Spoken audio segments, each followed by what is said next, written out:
صدر کراچی ڈویژن ہونے کے ناطے آپ کے اس لنک کے ذریعے، اس ویڈیو کے ذریعے کراچی کے ہر اس عوام کو، ہر اس جوان کو یہ پیغام دینا چاہتا ہوں کہ خدا را اب صبر کا پیمانہ ختم ہو چکا ہے، برداشت کی حد کراس کر چکی ہے یہ مہنگائی، یہ ظلم اور ناانصافی۔ آج آپ دیکھ سکتے ہیں کہ پیٹرول، ایک مزدور، ایک ملازم، فیکٹری کا ملازم کس اذیت سے زندگی گزار رہا ہے۔ آج فیکٹری کا ایک وہ خادم اور وہ نوکر کس اذیت کے ساتھ اپنے بچوں کو 2 ٹائم کا کھانا کھلا رہا ہے۔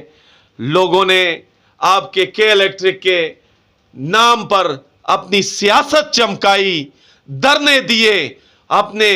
سیاست کے مورال کو بلند کیا، مگر کچھ بھی نہیں ہوا۔ تحریک جوانان پاکستان اور کشمیر حقیقی معنوں میں کراچی کے عوام کا درد سمجھتی ہے اور درد اپنے سینے میں رکھتے ہوئے آپ کو یہ پیغام دیتی ہے کہ آئیے ہم آپ کی طرح سادہ مزاج، سادہ کپڑوں میں آپ کے درمیان کسی بھی ہوٹل پر، کسی بھی دفاتر پر، کسی بھی روڈ پر، کسی بھی فٹ پاتھ پر، کسی بھی ہاسپٹل پر ہم آپ کے ساتھ بیٹھ سکتے ہیں، ہم آپ کے ساتھ چل سکتے ہیں آپ کے مسائل کے لیے۔ یہ آپ کو انتظار نہیں کرنا پڑے گا کہ یا میں پراڈو سے اتروں گا یا میں ریوو سے اتروں گا، یا میرا سفید کاٹن گندا ہوگا، یا میں آپ سے ہاتھ نہیں ملاؤں گا کہ کہیں مجھے کرونا نہیں ہو جائے۔ تحریک جوانان پاکستان اور کشمیر کا ہر کارکن، ہر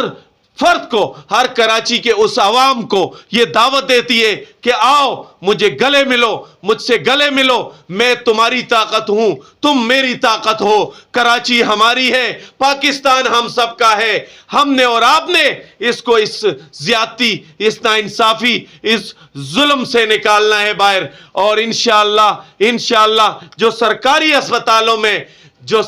اسپتالوں میں جو بےہودہ حرکتیں ہو رہی ہے، جو ظلم اور زیادتی ہو رہی ہے مریضوں کے ساتھ، مریضوں کے خاندانوں کے ساتھ، اور بالخصوص غریب اور نادار کے ساتھ جو ناروا سلوک ہو رہا ہے، یونیورسٹیوں میں جس طریقے سے کھلے عام منشیات بیچی جا رہی ہے، انشاءاللہ تعالی چیئرمین محترم جناب عبداللہ حمید گل کے ہدایت پر انشاءاللہ ان تمام رکاوٹوں کو جو غریب عوام کے سامنے بنی ہوئی ہے، انشاءاللہ انہیں ہم دھکیلیں گے اور انہی عوام کے درمیان کھڑے ہو کے انشاءاللہ انہی ایوانوں میں تحریک جوانان کے ذمہ داران، عہدیداران آپ کے علاقے سے منتخب کر کے حقیقت معنوں میں اس وطن کی، اس کراچی کی خدمت کرتے ہوئے نظر آئیں گے۔